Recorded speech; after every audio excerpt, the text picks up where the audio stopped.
It's gonna be a good one. It's gonna be a good one.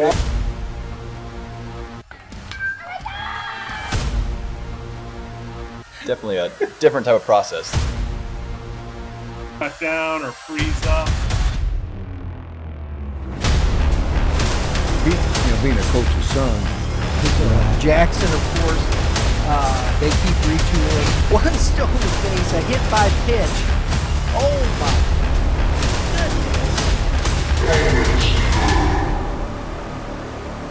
Am I supposed to do the introduction? I got it. Hello, everyone. Welcome inside the Red Earth Production Studios. It's already out of control here.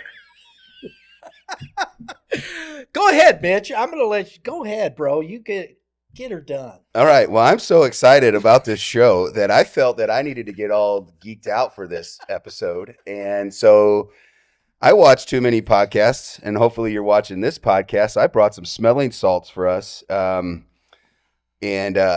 Amazon Fine. So, oh my God. It says that keep this 6 inches away from your nose. So, That's not 6 inches, bro. Oh. Stick your nose in that. No way. I'll do it again. I can smell it from here. I'm going to do it again. I'm watering. I'm safe in the confines of my own home right now. It's getting kooky in here, Dave. Yeah. Jacked up. I'm jacked up for that Webster Kirkwood game. Oh my God, that's so bad. Powered by smelling salts. No, I'm kidding. Powered by Game 7 Baseball. Game7baseball.com. Yes, indeed.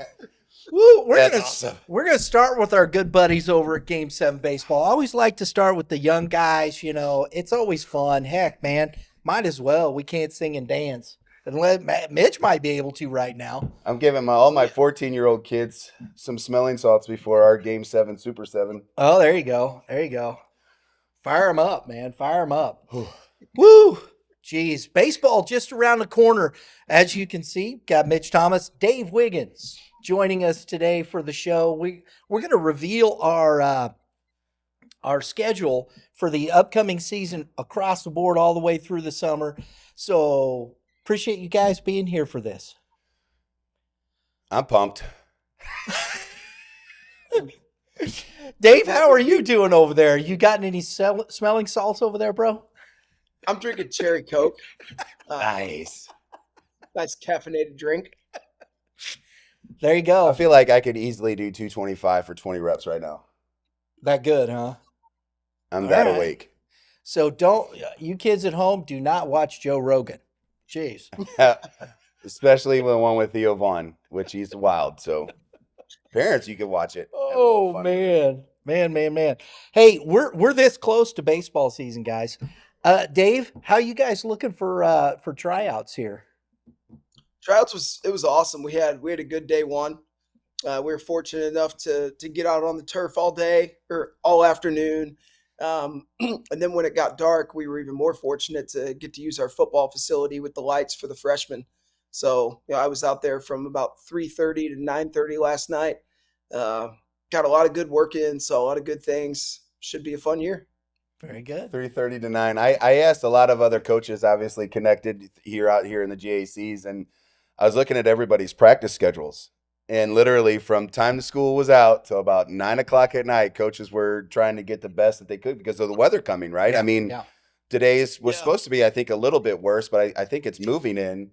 But, Wednesday's probably going to be shot for most schools, especially those with natural facilities. And, they tried to get in everything that they could yesterday with how nice that weather was. Oh, it was great yesterday. Yeah. It was beautiful yesterday. Yeah. Yeah. And the end of the week and into next week, I saw, I think in the extended forecast, we're in the 70s beginning of next week, man. So. Oh yeah. Let's hope it stays that way. Absolutely. You'll be able to start to smell the grass. Yeah, I can smell something. So for you guys though, are you being a smaller school, do you guys kind of make your cuts early in the week, or do you kind of wait and make sure that you can have several days of evaluations? Because out here we have 100+ kids that are showing up to tryouts, and not all the coaches necessarily make their cuts in the first 2 or 3 days. Yeah, I actually cut a kid in the first 5 minutes. No, I'm kidding. I listen. I listen. I was gonna go like this. I know that you can't do that to be politically correct as far as the school system thing goes. Right. However, within 5 minutes a kid that is probably going to be cut because he can't play catch or he doesn't even have baseball gear. So I fully understand that. Thankfully, we built the culture at Webster Groves where the boys that are showing up to tryouts, they're wearing baseball pants, they have caps on, they're taking it a lot more seriously than they did in the past. We're going to do freshman cuts after Wednesday. We feel like we will have seen plenty from them by Wednesday, and then we'll do our sophomore through senior cuts Thursday. Just want to make sure that these boys get as much opportunity as possible to show what they can do. Everyone can have a bad day. Everyone can have a good day. We want to see we more want to see how they can apply their baseball skills to in-game scenarios. Last night with our freshmen out on the football field, we ran a showcase style to begin with, and they all looked really good. They looked adept. They looked like they knew what they were doing. And then we put them in a baseball setting where we put them out on a field with base runners and 21 outs, and you started to see, the speed of the game was a little bit faster for some of them, and it's just seeing if they can handle that day in and day out.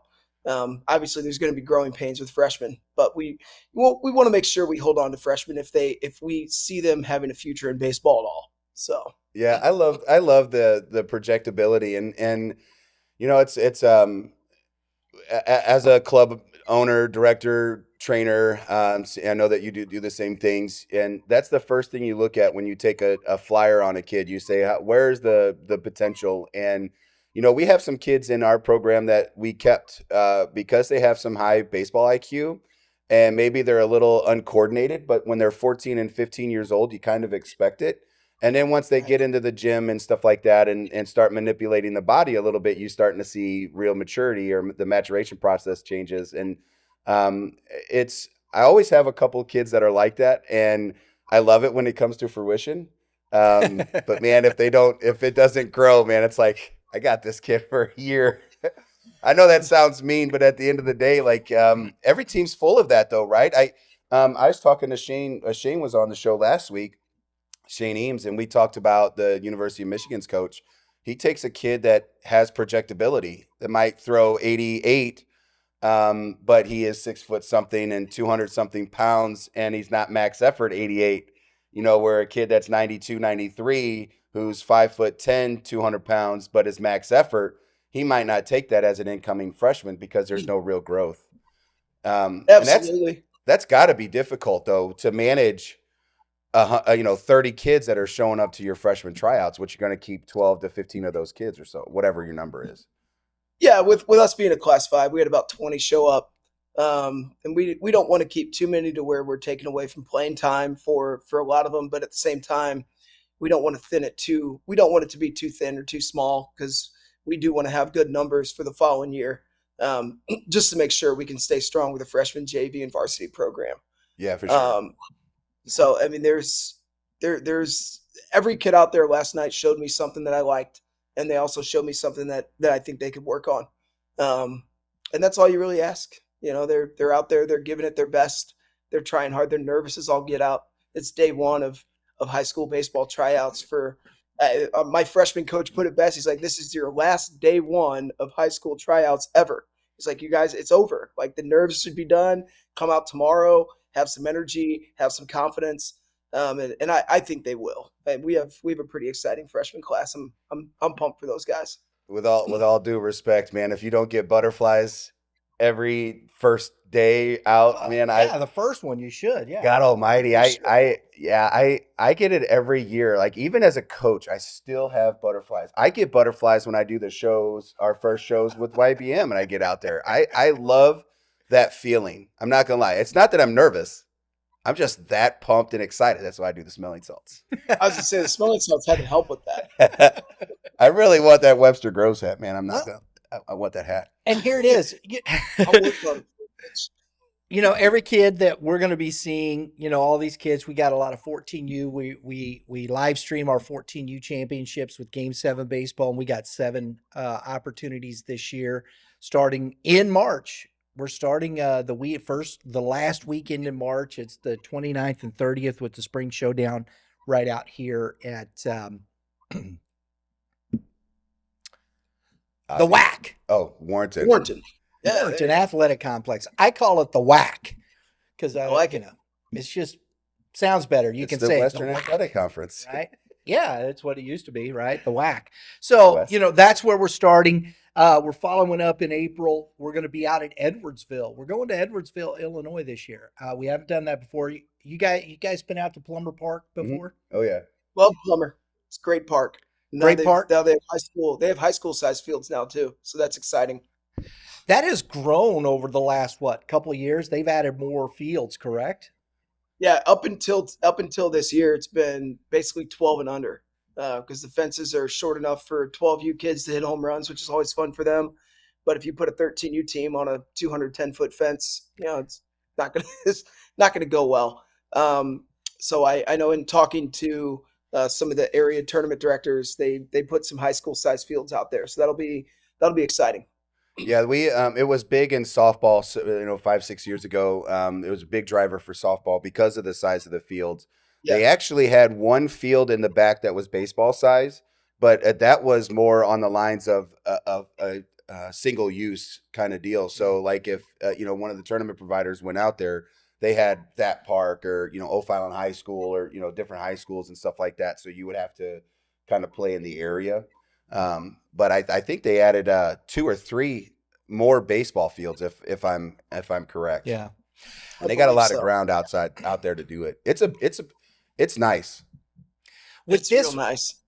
This one too, it's the 42 Classic, of course, Jackie Robinson.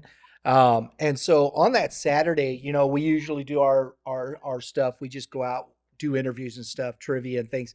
We're going to do a lot of stuff that is going to be a tribute to Jackie Robinson. We're going to do a lot of trivia that way. I'm going to look for some giveaways that are, all that feel. I think it's cool. I mean, growing up a Dodger fan, it was Jackie Robinson, of course, was a big part of that. And so I always like this one, but we're going to do a little more towards that 42, maybe give away, see if we can find some, stuff to give away that way as well with the 42 Classic. I'm looking forward to that. Man, my throat, it's terrible. He needs smelling salts. I tell you, we've done this one the last few years over at Bridgeton. I like this. Our first 3 tournaments are in different areas. We're going to be at the WAC. Then we're going out over to Edwardsville, Illinois. Then we're coming back to Bridgeton. The BMAC, man. That's the old school one, right? I played there. Did you play there, Dave? Absolutely. I played back there when that field wasn't the back 2 fields were not fenced. And they didn't the nice field that they have, and I think some of the high schools work it. That wasn't grass. It was a skin field. So yeah, I mean that park in ABC was where I kind of grew up at. And to be quite honest with you, they're probably the 2 best parks of concession stand food. So I always loved playing at Bridgeton and ABC. Obviously, ABC is my home park. I lived down the street from it, but BMAC was my second home. I mean, they had everything there. You could play handball, racquetball. You could play tennis there. I loved Bridgeton. The mosquitoes, though, in the summer, not good. They're like pterodactyls. They do have pickleball courts now there at Bridgeton. Yeah. So you have similar memories there, Dave? I was more of a Heine-Miney guy. I played ball in South County. One of my favorite parks of all time. Heine-Miney, played a lot of games at Afton. And then Jefferson Barracks was kind of my stomping grounds when I grew up playing. So I played for a South County club. So. Afton, and that's the thing. I mean, I remember, Kirkwood, the Kirkwood fields and whatnot, and they would always get flooded. Yep. You have the big rain, and they were always just come and wash it out. You forget about some of these parks, but Afton, Justin, my son, when he was little, played at Afton a few times. And coming up from St. Charles County here, you drive down and you go, where's this place at? Yeah, right The next to one Griffin. memory, the one memory I always have from Afton is all sport energy drink or all sports drink. It was like the only carbonated sports drink you could ever have. It was like their take on a Gatorade, but it was carbonated, so it was almost like soda, but it was a sports drink, and Afton sold the heck out of those. I actually remember All Sport. I mean, do you remember it at all? No, I Yeah, I don't. think it was actually before Powerade even, wasn't it? Yeah. Oh yeah. Yeah, I remember that. I've played at Afton. I was obviously as a Legion guy. We played. I think Crestwood actually had played their Legion games at Afton. I think it was Crestwood. I think they're green and yellow. Or they Yeah, were. that was Crispy. Yep. But we used to play there, and I don't think they had the ice rink back then. They have an ice rink there now, don't they? Yeah, the African Americans. Yeah. Yeah, if you hit a ball far enough on that little field there, you can put it on the roof. I've hit a few baseballs there, but we were. I guess there's a new part of that complex on the back end of that.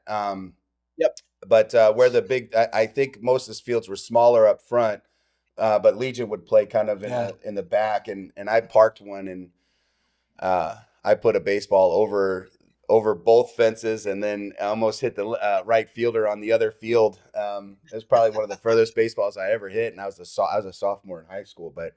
I remember that park just because I'd be sleeping the whole way coming down, and then all of a sudden, Grant's Farm's over on your left hand side, and then it's like, where in the world are we?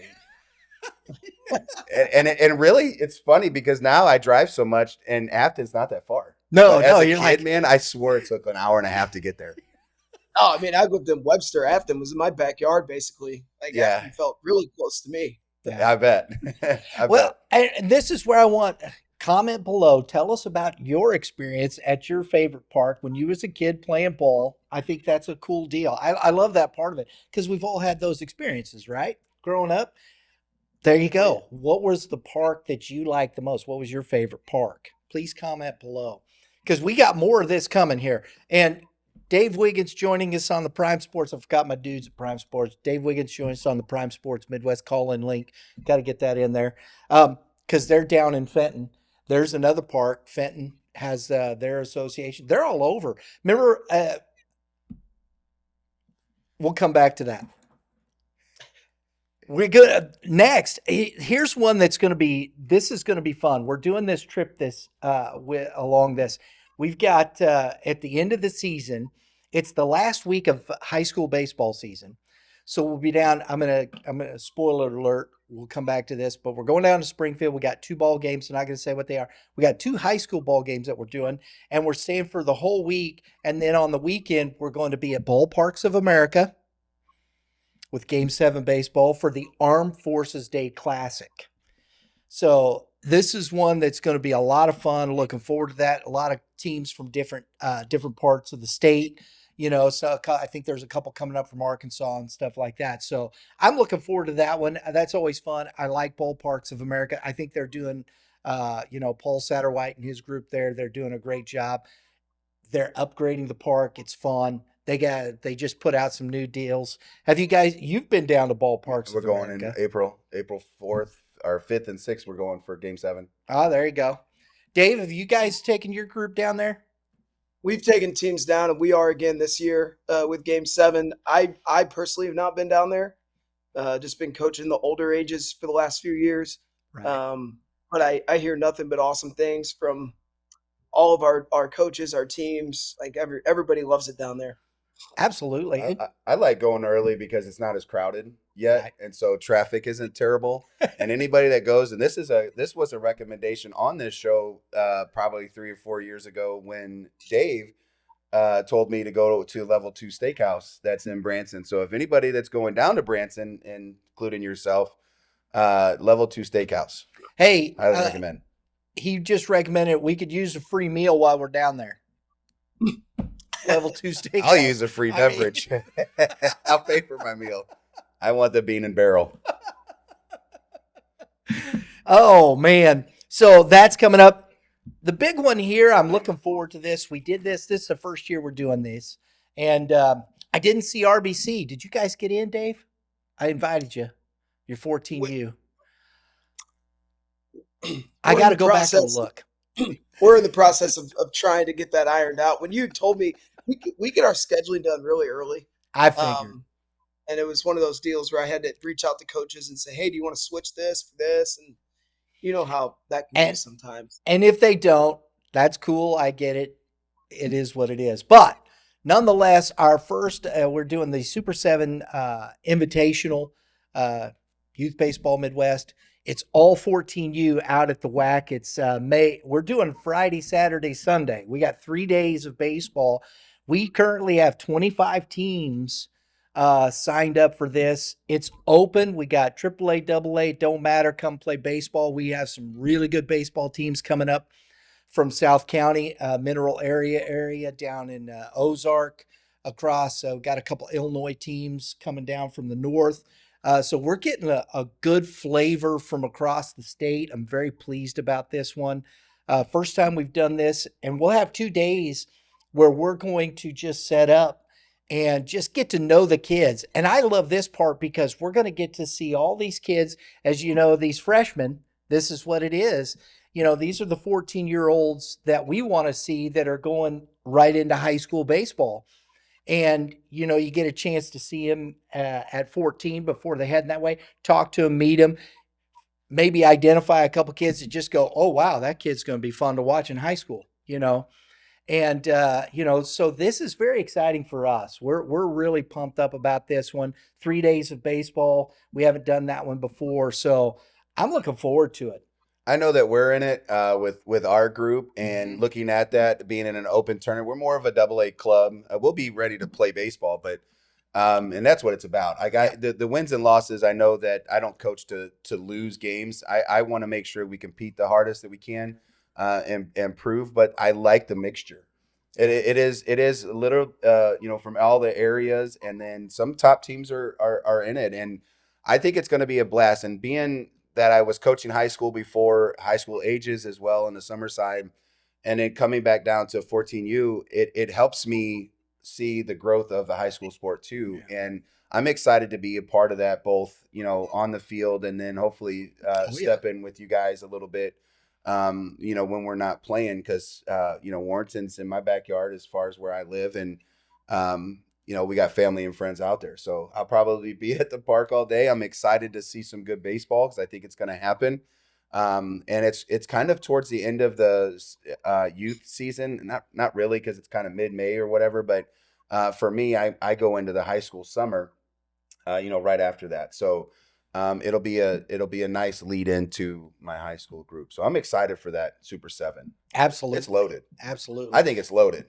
I do. I think it's one of the better events for Game 7 as far as on paper. Yeah, we got some really. There's one team I'm excited to see coming up out of Mineral area because Farmington. We're going to talk about our Class 5 tomorrow, folks. Hey, make sure, spoiler alert, tune in tomorrow. We're dropping our Class 5 top 20 rankings, so make sure you tune in tomorrow to the show. Top 20 Class 5. Spoiler alert, Farmington is somewhere in there. I think Farmington, their program they're starting doing, that Mineral area athletics team, there's a lot of Farmington kids on that squad. That's a good team. They're 2029 class. They're 14s. They're good. Yeah. They got some good ball players, man. They can play. Yeah. Yes, they do. And so I'm excited to see. We saw them last year, and we saw kind of a mix, Dave. They had a team that was a mix of 13s and 14s last year, and those 13s were impressive. 2 of those kids hit it out of the park at the WAC. And all those fields, with the exception of B, is a little bigger. It's more high school size, but they're 325 symmetrical. 13-year-old hitting a 325 shot, that's pretty good. Yeah, that's a pop. Exactly. And the one young man, I believe David, I'm trying to remember his name, and I know I'm not going to just off top, but athletic kid. Oh my gosh. I'm looking forward to seeing that team because I think they've got a catcher who also pitches, Cruz Sagler. He's real.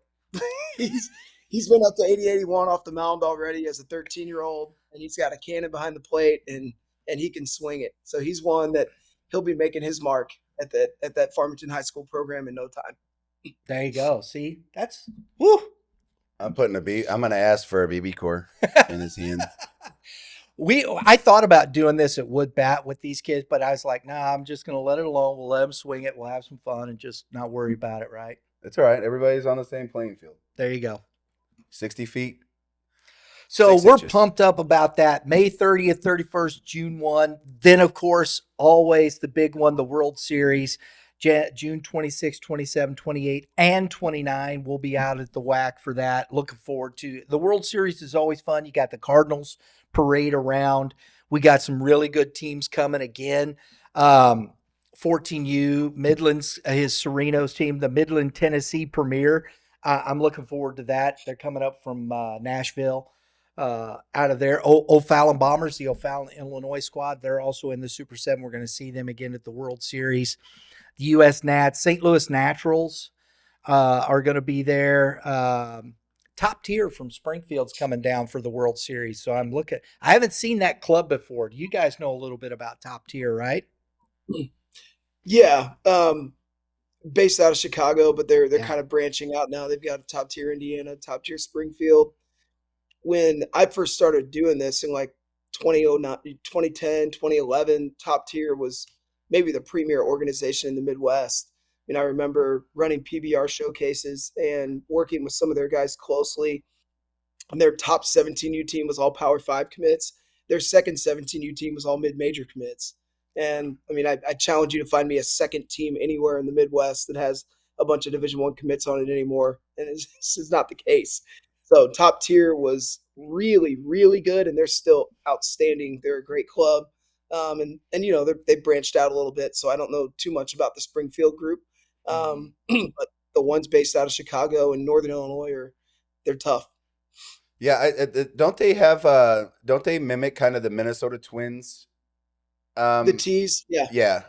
I thought they were actually from Minnesota. So I didn't realize they were from the Chicago side. I actually thought they were from Minnesota. They may have a team in Minnesota, but I swore when I saw them in an event they were a Minnesota team, which that team could have been, but I didn't realize they were actually from Chicago. They essentially were on the ground floor of Prep Baseball Report. When Prep Baseball Report was first started, it was Illinois, and then Missouri came in, and then obviously now every state has one. But all the Super 60s still run at their headquarters in Chicago. The McCook or Max Cook Arena, that's where all Top Tier Chicago teams train. Sean Duncan, the PBR guy, he was affiliated with Top Tier. So they were kind of on the ground floor of PBR and getting that started. Oh, nice. A little history. I don't even think Kevin told me that before. I didn't know that. I don't also pay attention that closely. Our Todd Stein, our senior director and owner of recruits, he had PBR Missouri. He owned PBR Missouri when it was first founded. So I helped him run showcases for a few years when there were 3 states that had PBR, not 50.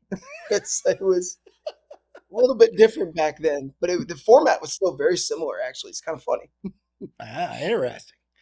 Last here, the last one. We're coming on the weekend of July the 4th, 5 and 6. Firecracker NIT. Looking forward to that. That kind of finishes our season. It's kind of after the World Series, but a little celebration, a little 4th of July. Yeah. Nothing wrong with that. So that's what we're doing with Game 7. Looking forward to that. Game7baseball.com. If you want to, I think there are some spots still open in some of these things. Not waiting lists everywhere. Go check it out. We'd love to see you out at the ballpark. Super 7. That's a little bit of what we got there for you. Okay. So moving on, we'll get to the high school. We're ready for it. I'm going to start with our Missouri Showcase games because we're leading off our first game, March 26th. We hope you tune in if you're in this area. It's a Wednesday night, March 26th. We're heading over to Blair Oaks. Blair Oaks was the Class 4 state champions last year. They have reloaded, and that's the case, reloaded. Go check out the show we did, the coach's preview with Mike D'Amelia, the head coach there. It's a lot of fun. That team is going to be solid. They got St. Francis Borgia, Coach Struckoff. We just finished up with our preview with Coach Struckoff. Borgia's coming into town. Dave, you're familiar with both these teams. What do you think of this matchup? Yeah, I'm more familiar with Borgia just because we played them the past couple of years, and obviously they had two-way superstar Jack Noby. When we played them, we were on the wrong end of some home runs and the wrong end of some strikeouts for Mr. Noby, and he's obviously already made his mark at Xavier, pitching really, really well as a true freshman. But they're a well-coached team. They play ball the right way. I have not had the fortune of getting to see Blair Oaks play. But I know of obviously Will Libbert, who's now at Mizzou, and his younger brother Wyatt, who is a right-hander, not a left-hander, but he's supposedly a very good arm for them. And at the Class 4 level, it takes you don't have a lot of depth usually, so it takes some premier players to really help get you over that hump. And the teams that they took down in the Final Four, I know were very good teams. So that, given what Borgia has coming back, which I'm not too sure, that could be a really good matchup and a great way to start it off. Absolutely. I like Blair Oaks. And, it's funny. When we were at the state championships, Blair Oaks walked out on the field. They introduced the kids and whatnot. It looked like it was a Class 6 school walked out there. It's 30 guys. It looked like 30 dudes. I'm like, man, that's a huge team. You talk about some depth. Good Lord. And I think it's cool because I think a lot of these coaches, they bring a lot of their underclassmen with them. I think it's a great way to give those kids a little taste of something, right? I think you did that a little bit, didn't you, with some of your kids? We did. We actually had some juniors on JV for the majority of the year, and the moment we got to districts, I called them up right away. I wanted them to be a part of what we were doing. I knew they'd be seniors this year, and I wanted them to kind of be able to learn how to step into a leadership role. And I think we might have called one or two sophomores up as well. But I made sure that every junior and senior in the program was with us throughout that run, and that none of those juniors were left out, even though they played JV for the majority of the year. There you go. So that's how we're starting off. Blair Oaks, at Blair Oaks with St. Francis Borgia visiting. That's over in Wardsville, Missouri. I never knew where Wardsville was till now, but I do know now where Wardsville, Missouri is, just so you know. Right after that, though, second game of the season. I'm excited for this one. Boom. We're heading over to Baldwin. We got rained out last year, so I'm pumped up for this one. April 4th, 7 p.m., under the lights. St. Louis Suburban Conference, Webster Grove versus Kirkwood. I think it's going to be a dandy. What do you think, Mitch? Well, if you are a true St. Louisian, I guess that's how you would say that, St. Louisan, yeah, whatever. You know that there's a big rival between Webster Groves and Kirkwood, and they have the Turkey Bowl with football or whatever it's called. You can correct me there, Dave. But I know that they play on Thanksgiving Day and stuff, and we had fireworks last time we were there post game, and so I feel like there's still. There's still that rivalry, even that goes from the basketball court to the baseball field to wrestling, whatever. And so I'm looking to see because we didn't get to see it last year. No, we didn't. I know that there's some players that are missing that made that game pretty fun, but I would assume both teams are kind of reloaded, and I'm excited to watch this game. I marked that when you sent me the schedule. I marked that one out. I was like, yep, it had nothing to do with Coach Dave. It has everything to do with the rivalry between Webster Groves and Kirkwood. Exactly. Go ahead, Dave. Obviously, we're looking forward to that game as well. The fireworks you speak of a couple years ago, like I had said in a previous podcast, we had beaten them in a preseason tournament when they didn't have their seniors, and one of our juniors was interviewed after the game and said, yeah, we get them in a couple more weeks and we're going to do the double up on them, and just said something a little, kind of arrogant, which I like confidence, it is what it is. So they intelligently printed off that article and blew it up on a copier, and this dude straight up taped it to his jersey, the article and the comment or the quote. So when they beat us, he's walking through the line, just flashing this thing at my players, and my catcher, who is now at Missouri State, who's a very fiery, competitive individual, did not like it one bit. kind of got into it with that player, and it's funny because all these guys know each other. They've all played ball against each other since they were little. It's funny that just because they're wearing red and we're wearing orange, we decide for one night we're going to hate each other. Um, That's I rivalries. Yeah, I thought it was brilliant on Kirkwood's part to post to show that. It's like, well, I mean, we made you eat your words, basically, So Yeah. uh, I really didn't have an issue with it, to be honest. No punches were thrown. Thankfully, I think there just might have been a shove here or there, and cooler heads did prevail in the end. Um, yeah, it was tough because we got beaten pretty badly that game. I don't think there was any point in that game where we were in it. So it's almost one of those deals where you guys have been winning the entire game. You've been in control the entire game. Yet at the end of the game, you celebrated like you beat us by one run on a walk off, and you jumped up and down and threw water all over yourselves. Like that's cool, right? I'm fine with it. I'd just like to be on the winning end of that one time. Um, we will not. I can celebrate tell. that. I can tell. I can promise you we won't celebrate that way, but I would like to win one of those games. This is my 6th year, my 5th year on the field. Thanks to COVID, we haven't won a game at Baldwin. We didn't even win the one at Webster last year when it got moved to Webster. They seem to have our number in this game, and we're looking to to reverse that. And it's a new year, it's a new day, so maybe this is the year. And Well, Kirkwood has a new head coach, and Max Spitzmiller, young man. We actually got him in here. We did get a coach's preview with Max because I think that's cool because I'm familiar with Max. He's a Pattonville kid, and he played a couple years of baseball with my son when he was a kid, and so now I really feel old.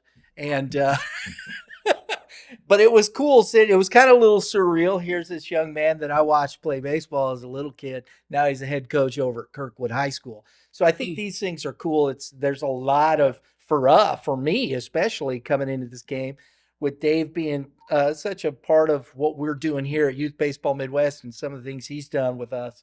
And then you got Max coming in as a head coach over there with Kirkwood. To me, this is like, oh, this is cool, man. I'm looking forward to this one. that kind of makes it difficult though when you call in a game because you like deep down inside you kind of root for something, No, you to can't do happen. that. You can't do And, that. and you have to try to be as professional as you can Mhm. and call the game the way that it's supposed to be called, which is exactly what it is. And like I said, I think this is one for me. One of the bigger games of the year that I'm excited to be a part of. In this game, one again, Baldwin Old Park played at it. Baldwin Legion has great food, a great history in that park, and there's just a lot of feelings that I have when I get to go back to that, and I'm hoping to see those fireworks, man. Like I know that hey, in the first inning, you guys were in the game, just maybe not after the first inning when I think that kid hit the home run in the first inning or whatever it was. It's kind of Yeah, started it. Megan went Yahtzee in the first inning. Yeah, Yeah, that's kind of weird. But I wonder about those midweek games. Are you going to throw your best arm? Or are you going to throw maybe a number 2, number 3? It's always interesting on what coaches will do. I'm not asking you to give information, but Oh it's no, just you already know that it's ace versus ace, man. Like, and I've even had conversations with my guys, like, hey, we have a big conference game this week, and my number one's always like, yeah, I don't care. I want to throw the game on Friday. I want that game. Like I got a text 2 years ago, 3 years ago from Joe Ruziska going into his senior year. Coach, I'm throwing the Kirkwood game, right? This was like 6 months before the season was even going to start. And he's already got this game circled on his calendar. And he actually did not throw that game. I made him throw a conference game instead. And we went a different direction. But this is a game that every one of these boys is just they're up for. They're fired up. And now that it's earlier in the season, I mean it's right around the corner. It's a yeah. month away. Do you feel like that this is one of the best rivalries in high school baseball or high Without school question. sports? High school sports. In Let's say high, sports. in high school sports. I mean, I grew up at Kirkwood. I grew up a Webster resident. Whoops.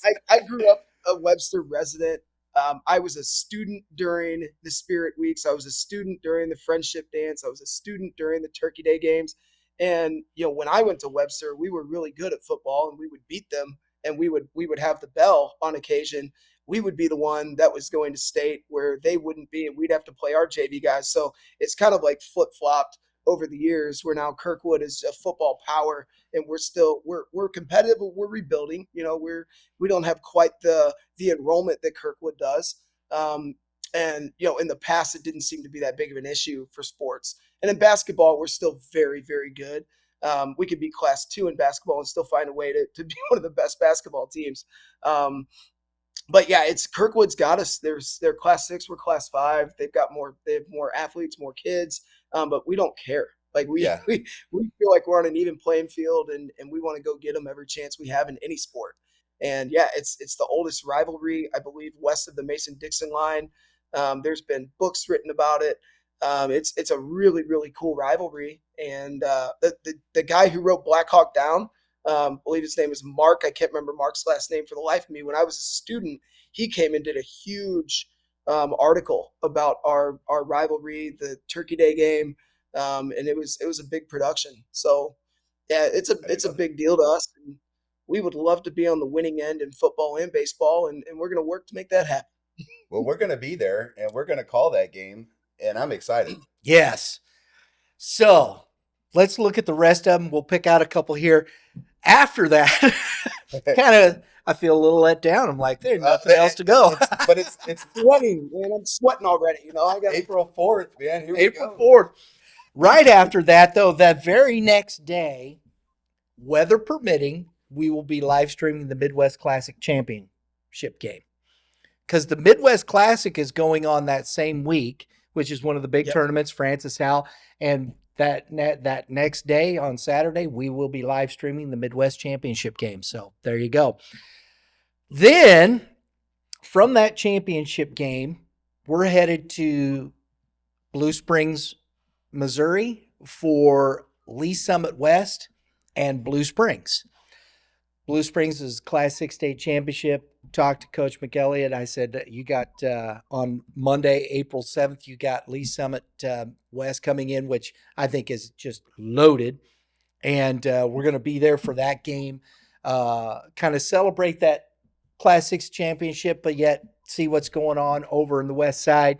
Then on April 9th, we're back to it. St. Louis Suburban Conference, Yellow. Big matchup. Another rivalry game. Lafayette will visit Eureka, and that is on Wednesday, April 9th. You don't want to miss that one. If you're not at the ball game, you definitely want to watch that ball game. That's our opening salvo, and we got some G.A.C. mixed into that. We'll come back to that here in just a moment.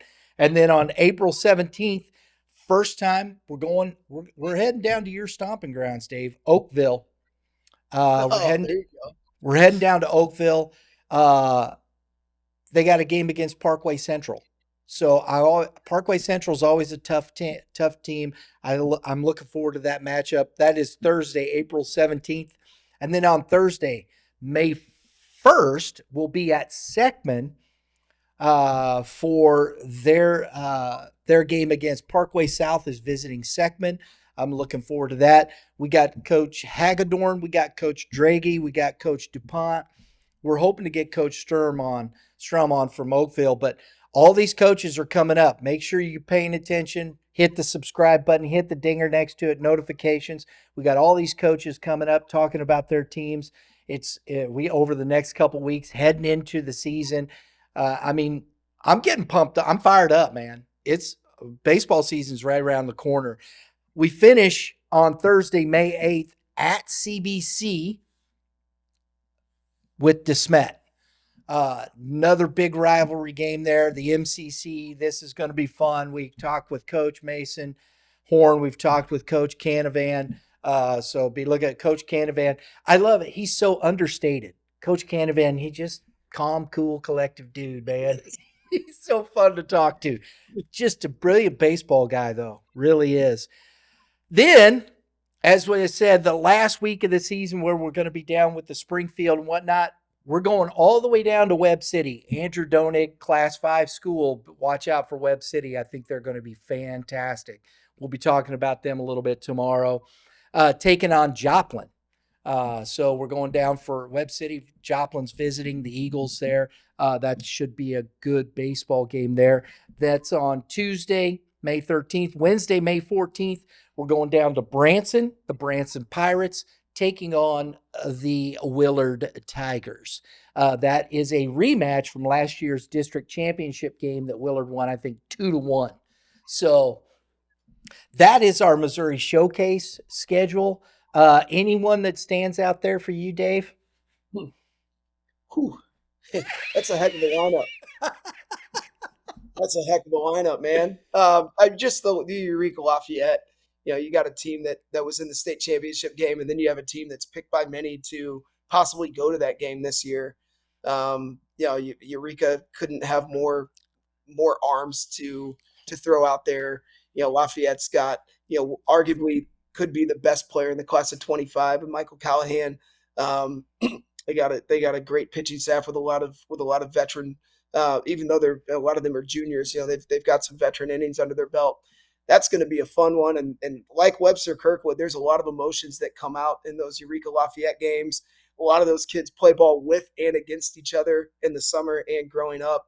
And it's not going to be about who wants it more because they both want it more. Like you're not going to know who wants it more. But that'll be a fun one for sure. Yeah, I'm excited. Again, it goes back to the Webster Kirkwood thing for me from just the time that I was in high school. It seemed like that was always a big deal. But DeSmet, CBC, and knowing a bunch of those guys, playing baseball against some of the coaches. I've played baseball against Mason and Canavan, and the staffs that they have there are guys that I am a part of. Just I know a lot of these people on these rosters, and it's you start to have, again, as a broadcaster, you have to kind of separate all that, but you're excited because you know the people and the culture, and I'm excited for those 3 games. I mean, for me, that's because they're local. Mm-hmm. I don't have much. I don't put much stock or time into the Springfield teams and stuff like that. I love what's going on in the St. Charles, St. Louis County, and that's where I put my efforts at. And so I'm excited. Those are the 3 games that on that calendar I have highlighted. Yeah, I'm pumped up. I'm looking forward to the Seckman Parkway South matchup. Seckman, to me, is kind of that one, they are ultra talented. If their pitching comes along, they can swing it. Every year that team puts up runs, and they're going to be back again. If their pitching holds in, and I think that could be, was it Max Jones, right? Yep. If that kid is, he's really good, and it'll be interesting to see how Seckman does again. They were the district champs last year, so we'll see. So moving along here, I want to keep it rolling a little bit. I don't want to get too long. The G.A.C., it's where we started because we're up here in St. Charles County. We started with the G.A.C. in 2022. I was looking at some of this stuff, and I'm like, wow, here we are, 2025. This is our 4th year live streaming the G.A.C. Game of the Week. And here's the thing, I didn't do this on purpose. It just kind of happened. And all of a sudden, because I'm doing different dates and I'm talking to coaches, and I'm like, we do this. And, we started off, of course, with Blair Oaks, and then we're at April 4th, it's early in the season, Webster Groves and Kirkwood. Saturday, the Midwest Championship game, Midwest Classic Championship game. That's always good baseball. Monday, we're out at Blue Springs for Lee Summit West. Tuesday, we're right back here for the G.A.C. Game of the Week. And Francis Howell visits Fort Zumwalt West. That's one of those. I mean, look at the emotion. You think about it, man. You look at the emotions of this. Webster Groves, Kirkwood. I don't know what Lee Summit West and Blue Springs. We're going to learn a little bit more of that. But then Tuesday, Francis Howell visits Fort Zumwalt West. Wednesday, Eureka Lafayette. I mean, these are some seriously big rivalry, emotional games, right? I'm all in. I mean, as you kind of were going through that, I'm like, ooh, there's gonna be some fireworks. I'm gonna need a nap on Thursday.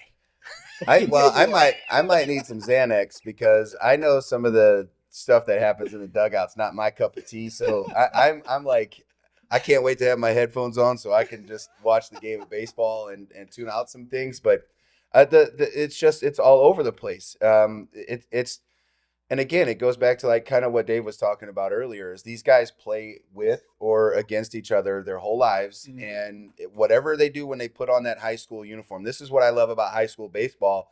And for the people out there that say, there's nothing in high school baseball, just play for your club team and that's how you get to the next level and things like that. There is nothing like school spirit. And there's nothing like putting on your uniform. And, for me, I was proud to be a Rittner Husky. And I mean, granted, I know the baseball has gone downhill, but I loved putting that uniform on and playing green and white and black in Pattonville. Whatever I wanted to do, even though if they were better than us, I still always wanted to beat them. And there's something to be said for school pride. And I think that's what happens at the next level, right? Like if you become a volunteer and you get lucky enough to play at Tennessee, that you're going to embrace that culture or a Tiger or wherever you may be. And you don't get that in club sports, but you do get that in high school. Couldn't agree more. I mean, I've got 3 that go to Zumwalt West, 2 that go to Howell, and they train together all winter long. And although they love each other and they love playing ball together in the summertime, I mean, my middle infield is Brady Tanner and Nolan Sism. They couldn't hate each other more when that game's going on, and they talk mad trash to each other. You got to hear Nolan tell Brady how Howell doesn't want him as bad, and then you got to hear Brady and Laird tell Nolan and Brendan how Zumwalt West doesn't win when it counts, that Howell wins when the playoffs happen. I mean, it's a lot of fun. And the level of competitiveness, I know it's not just those 5 guys. I know the rest of the dudes on those teams, that's how they feel. Yeah. You don't have that game circled. I mean, every single time Zumwalt West plays Howell, it's a show. And it's a coin flip as to who's going to win. I think it's a show for everybody. It doesn't matter if you're in your neck of the woods. I'm sure you're going to tune in after that game and go check the stats and see who won that game. Yeah. Or get a text from I'm somebody. I'm gonna have that game on Game Changer video in my dugout. No, man. You can have it right on Youth Baseball Midwest, bro. Come on. What hurt my feelings right there. Well, we need to check our Game Changer to see how you're doing that day. That's what we do. I get my Game Changer going. I'm gonna have it on Y.B.M Live. Don't you worry. There you go. Get that. Yeah, because and we hope that's why we're doing this. We want people, if you're at your high school baseball game, you can watch it live. You can watch it on demand. Go home, watch that baseball game because these are really good games. If you're out, at your go support your high school, do it. But when you get home, put it up on the TV, man, and watch some really good high school baseball because these are games from Friday night at Baldwin to Monday to Tuesday to Wednesday. And the Midwest Classic on Saturday. 5 games in that span of 6 days that we're putting out is probably some of the best baseball in the state of Missouri. I mean, these are 1 week's time. That's gotta mimic the state tournament. Yeah. As far as quality of talent. These are all top 20 teams, guys. I'm telling you right now, all of them. And I'll save that for tomorrow. Anywho, whoops. But that's how we're starting off. Then April 15th on Tuesday, of course, game of the week. We're heading down to Washington. Coach Dangoff, I hadn't been down to Washington. They got the new turf. We're going to see Fort Zumwalt East take on Washington. Then the next day on Wednesday, we're at Carshield Field for the G.A.C. Classic. We got the North Conference there of the G.A.C. I think it's going to be a lot of fun. We got a nightcap there that I think is going to be outstanding. Warrenton takes on Holt, Winfield takes on St. Charles, but St. Charles West is taking on Orchard Farm. And I think these are 2 of the top Class 4 schools in the state this year. I'm getting ahead of myself, but I don't care. I'm looking forward to this one. I think this is a game of the week in of itself. Coach Allen, he's got some dudes. It's coming up. This is what was great. When we did our photo shoot and video shoot we got some stuff coming up of the G.A.C. 4 characters from St. Charles West. Brennan Gehring, Brady Kilker, Adam Kolk, and we had Matt Box come in. We did a podcast together, kind of a player spotlight. It was so much fun talking to those kids. I I love that program. You know, you talk about you can't help but root for those kids. They're dynamic kids. They're a lot of fun to talk to. They're sharp. Coach Allen does a great job with that St. Charles West program. He gets everything out of those kids. He does a great. I think he's one of the better coaches around. And no offense to other people, it's just I've watched Coach Allen with this program, and he does so much with so little. I mean, and I don't mean little as far as talent. I mean little as far as the amount of players he has. I mean, it's a Class 4 school. They don't have a huge, but he has talent, and he gets the most out of that talent, and is able to put the pieces in the right places. So I'm looking forward to that one. There's a little shout out to St. Charles West. So there you go. Uh, um, Finishing up there. Then the next week we have two G.A.C. Classic matchups. We got the Central on Tuesday, the South on Wednesday. Some good matchups there. You got Timberland, Fort Zumwalt East. Timberland now in the Central. That'll be interesting. Fort Zumwalt North, Fort Zumwalt South. North Point at Washington is the nightcap. I'm looking forward to that North Point game. Hope we get to see him. We should on that Tuesday see Jack Cowling. I'm looking forward to that. Seeing Jack Cowling on the mound. Probably going to see Henry Vetter for Washington. So again, that is a true game of the week matchup with Washington and North Point with Cowling and Vetter on the mound there going head to head. I think that'll be a fantastic matchup.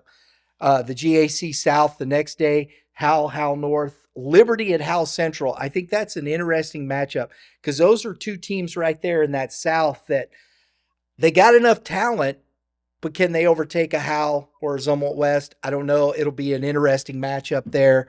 Zumwalt West and Troy Buchanan is the nightcap. Always fun to watch. Troy Buchanan brings it every week. I love that matchup there. Then Tuesday, April 29th, we're going out to Warrenton. Another G.A.C. North. I think Warrenton, they were 10-0 last year. Orchard Farm, taking on Orchard Farm. That's going to be a dandy of a game. I think top two teams in that G.A.C. North there. Top three teams, we'll call it. Can't forget my boy, St. Charles West.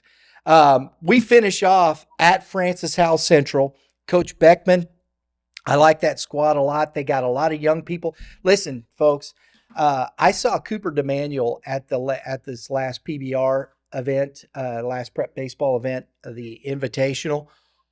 Oh my gosh, that kid is full real. 6'4", ran a 6'8" 40, 90, 60, excuse me, 60, right. I'm watching the NFL Combine. Well, 6'8" 40 is not good. No, 6'8" 40 is bad. That's bad. That's my speed right there. Maybe a 7'5". But a 6'8" 60, 90 plus from the outfield, 100 plus off the bat, and the average was 90 plus, upper 90s on this off the exit velocity. They got the Radke twins. They got Drew Weiss coming back. They got Callison coming back. If their pitching comes, that's a dangerous team, and I really like how what Coach Beckman does over there with that Hal Central group. And that is Hal's going over there, another rivalry, Hal Central, Hal coming in there. That's how we finished the G.A.C., guys. What do you think? For me, I love the stuff that's over at Car Shield, the G.A.C. Classics. I love watching those games, especially because we're there at the park all day long. But to catch night games, I think there's something cool about playing high school baseball at night. You don't really get that often, and that's again going back to the Webster Kirkwood game. It's a night game, right? And so I get super pumped about that. It's a big field. It's potential future opportunities for these kids, but the talent is loaded. We have loaded talent here. I'm in for that Warrenton Orchard Farm game because I am a big fan of St. Charles West. I played with Nuru as an adult on baseball teams. I got some of those kids in the program. I've become friends with them because they're local to the hitting zone and things like that. So I'm I'm really excited because I got families that I grew up with over at Orchard Farms. Guys I went to high school with, their families are there, their kids are there. They're going to be pitching for them. I got guys that play for me that it's at Orchard Farms. So one of my favorite catchers is that Austin House kid. Yeah. And I'm excited. He wears pink cleats. He might have orange. I'm not sure. That kid's, we always say it. If you wore those kind of cleats, you better be fast. That dude is an athlete among athletes. Yeah. I mean, he might be 5'8". He's undersized, but he is a good athlete. You're right. He gives it everything Is he's that got. Warrenton's catcher? Yep. Yeah. Oh, they've got a sophomore pitcher, Carter Martin, who is special. He's upper 80s already, and he's spinning his slider at 3,000 RPMs. Uh-oh. So you're talking a pitcher who could shut down any team in the state, let alone a non-class 5 or class 6 team. He's going to be a tough out no matter who they play. So hopefully he throws that game that you guys have. He's going to touch 90 this spring. There's no doubt about it, and he's still only a sophomore. And just the amount of spin he's getting on his breaking ball already just tells you how much harder he's going to throw as he gets bigger and stronger. Heck yeah. That's going to be a fun one to watch right there. And then you mentioned night games. I think that's what's really cool about Howell Central and their new setup is my boys have been telling me that they might move their conference games to evening games for varsity under the lights. So that's going to be really cool. Ooh. Interesting. Have to reach out to Coach Beckman and see what's going on. Make sure. Yeah, if they can make that happen, that's what they want to do. So, but my Howell and Zumwalt guys are fired up about that. They're like, man, we might get to play, some of our conference games under the lights at night. So, did you like playing night games? As a hitter, I always loved that night game. I always hit better at night. I'm not sure why. It was the twilight days, the 1 p.m. games that I was not as good. But yeah. Did you like pitching at night, or what did you prefer? Yeah. Much rather prefer to pitch at night. Yeah, it's just there's a different feel to it. And unfortunately, we only get one night game a year, the game at Baldwin. Hopefully as more and more complexes get lights, that changes, because I think the kids they almost feel like they're playing a level above. They feel like they're either playing college or pro ball when they're under the lights. It's just a really cool feel for them. Yeah, I mean, Friday night lights, there was nothing better than going to a football game at 7 o'clock at night. You know what I mean? Playing in a Friday night light. I'd rather play on Fridays and Saturday mornings at 1. I know homecoming games are on Saturdays, but playing, again, under the lights at our stadium was awesome. For one, if you get done with school, you don't go home. You get in the locker room, parents bring in meals, and you have a big family dinner, and you're prepping, and there's this small part that you kind of just being lazy, and then all of a sudden the energy just goes through the roof. And you have to prepare for this stuff though. You have to stretch right, you have to eat right, because if you eat too much carbs, you're going to crash before the game. And there's a real college feel, like he said. Well, it goes back to, you start looking at it more, it gets more to the football, Friday night lights, the basketball at night, it gives it that feel, to the importance of it. And I think it that's becomes more of a production than just a game. Yes. Yeah. And I think that's something that's missing in high school baseball a little bit. And I'm glad to see, I hope it does, because we love it. I mean, I love those night games. Okay. I mean, last year, Zumwalt East, they had a big one. Williams hits one out of the park, and it was just so much fun. I love the G.A.C. Classic there at Car Shield. We get into those night games, the energy picks up. Yep. And it's just fun. That's why I love the Kirkwood Webster Groves game there at Baldwin. It's under the lights, that park, the history of the park, all those things that are there. I think it's electric. Yeah, and all your your students get to come. Yeah. To support, because Right. a lot of times at 4 o'clock they're still at practice. So you might have girls soccer going on, and I think it's girls soccer in the spring in our state, and they'll have soccer going on. Well, they can't go. Or track and field. They show up late or whatever the case may be. So the school spirit, even though some of these parks do get a good following, at the 4:15 start, but 7 o'clock at night, I mean, how the fans are loaded. We see it at Car Shield. There's a lot of people there. Absolutely. At them night games. Absolutely. But that's our schedule, guys, for for the upcoming high school Game 7. We are doing, I will do this. We're running out of time here today. I don't want to but we are doing some Legion, 100 years of Legion baseball this year.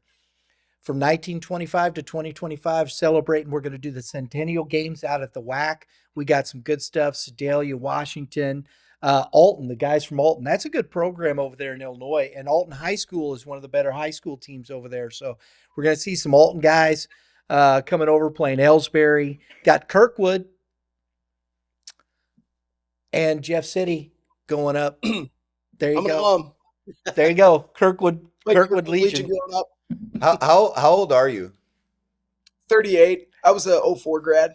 Okay, so yeah, you don't remember like Ben Caffey and them? Do you? Absolutely, I do. Yeah. That was Dan. I played with Dan, his younger brother. That was the luxury I had, was Caffey and Alvin Morrow, that Kirkwood group. That was tough. Oh, Kirkwood. Yeah, what Kirkwood Legion they were strong, man. We had a solid team for years. It was good baseball. Going down to the Mountain Home Classic in Arkansas, that was always a blast. So we went down to Rickwood, and we would go to Hoover Metropolitan or play down in Alabama, and that's where we would always go for our Legion games. And so when the Cardinals had played down at Rickwood, it was neat because they had a picture of the guy sitting on the first base side dugout, and my mom's got a picture of all of us Legion boys at Post 338 sitting on that same dugout. And my mom was like, "Oh, this is cool." And I'm like, "Do you have this picture?" She gets it out and sends it. I send it to all my buddies who are texting me, watching that game. And there's so much history behind Legion. And to have this 100 years, I didn't even realize it was like that, because I know that Legion has been, less relevant over the last couple of seasons or years with how club ball is kind of taken over. But there is a lot of great history in Legion baseball. And I'm excited for this 100 years for them. Mitch, you were Thoman Booth, correct? Yeah. Is that right? Okay. Yep. Yeah, that's the only time I ever played at ABC is when we played Booth. Yeah, man, our lefties at 265, 270 down the right field line would just squeak baseballs out. And, it's only like 310 down the line, but they got that half green monster or whatever you want to call that up there, and we'd hit baseballs in the net. And I can remember we had a really good hitting team back then, and we would ask like, "Hey, can you make the ground rules that a home run?" Because we would pepper the net. And they were like, "Nope, it's got to go over." And then like 5 years later, they decide they want to change it to where the net is now behind the fence protecting it. And so anything that goes over the main fence has a little yellow bar on it. Then I think it's changed again, but it was like, man, we used to hit just missiles because we at that time, which is always funny. Don't be salty. Well, no. Here's why I'm salty is because back then we could swing -5s. So imagine my grown backside, who is 260 pounds, swinging a 34-29 and just melting baseballs. I mean, it was a dangerous game to play back then. The Easton Red Line. That's what I swung. I swung the Easton Gold Reflex, the Easton Red Line. I swung a Z2K. I had Easton was my brand. I know some guys would swing some Louisville stuff, but that Easton Gold Reflex was I loved a real balanced bat, and it was actually kind of more narrow. It wasn't such a big barrel. It was, yeah. I still have that bat to this day. That's wild. I hit absolute missiles. I hit a ball. At Rittner, we didn't have a fence back then. I had hit a ball that hit the bottom of the hill on a line drive that rolled all the way to the Rock Road. I don't know anything about that. It's like 700 feet, I swear to. It ain't 700 feet. I hit it so hard that it rolled all the way up the hill. And by the time that the kid got to it, because he had to run up the hill to get the baseball, I was back in the dugout. Now, keep in mind, it wouldn't have gone out if it had a fence. It would have hit the fence. But I hit it. Maybe. I got one other baseball I hit that hard off. It was off of Chris Webber. I don't know if anybody knows who Chris Webber is. Chris Webber, great guy. Yeah. Son played at CBC last year. I hit a ball off him. Yep, I hit a baseball off him at Sauget. We were playing on the old Grizzlies field, and it was wood. And he tried to blow a fastball by me, and I was this big fat guy sitting in there, so he thought he could get me, and I hit a ball off him. It hit the fence so hard that by the time it bounced back, I hadn't got to first base yet, and I was digging for two, and that's a lot for me to dig for two, and ball was already in the infield. I know that field well. I played on that field a lot of times in men's league. That's a rocket. Yeah, and so this dude gets done. He goes, "That may have been the hardest." I was like, "Did you play professional baseball?" I'm like, and at SLU and all this stuff. I was like, "That's not the hardest baseball." He goes, "That was the hardest baseball I got hit." And I was like, "It might have been the hardest ball I've ever hit." But I think I was swinging that 777 Easton right before maybe BB core, so it's still a Besser bat or Bees or whatever you want to call it. And I think it was a Easton 777. I remember single that piece. Oh yeah. And it would ting, but. Oh, Man, yeah. good times. This is what I love about where we're at in the sports is because I played with Nuru. I got to see him. I'm coaching these kids. I've become friends with Dave through this channel and watching him. Plus, he wears orange and black and white, so there's some ties there. But I love this. I love this, and you guys have got to go out there and you got to watch what we're doing because it is awesome. And for those coaches, maybe it's a way you could scout your futures, but. This is such a gem. I think it's under the radar. So please, if you're watching this, you got to share these games of the weeks. It is fun. It's Without a blast. doubt. Folks, we're going to be back tomorrow. We're revealing our Class 5 top 20 teams. We'll have Dave back with us. He's going to come back in and share his thoughts on that. He'll tell me if I'm wrong, which, that's okay. It doesn't matter It's either way. Does it? It's preseason. We I'm can't sure be I'm wrong. Yeah, I'm sure I'm wrong on some of this. Somebody will be like, but anywho, if I am, fantastic. We hope you enjoyed it. That's that. If you want to see the schedule, it's up right now on the website. Go to youthbaseballmidwest.com. Go to the high school baseball page. You can go to our youth baseball page. We have all the schedules up right now, so check it out. Make sure you tune in. We do appreciate the support. Hit the like button down there. Helps the algorithm. Share this out with your friends. Subscribe if you want to support us. Hit the dinger next to it. It's not a home run, but it sure does get you some notifications for upcoming episodes with these two guys like this. And it's always fun to chat some baseball with you guys. Dingers and doubles. Always. Everybody have a great day in the Lord. All you pitchers, Dave, give the pitchers some advice. Throw strikes. Hitters, Stand in front of the coach and hit bombs. we'll see. That's my high school tryout of the week. Make sure you are hitting in front of your head coach. We'll see y'all next time.